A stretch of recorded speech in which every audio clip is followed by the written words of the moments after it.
27 books ba ang New Testament? True or false? 5, 4, 3, 2, 1.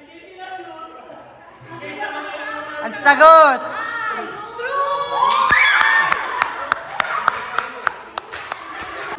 Si King Herod ba ang bumisita nung gabing ipinanganak si Jesus?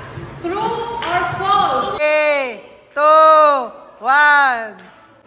Tamang sagot ay tama. Ang sagot ay false. Si Ate Chris ang nanalo. Wala ka alam.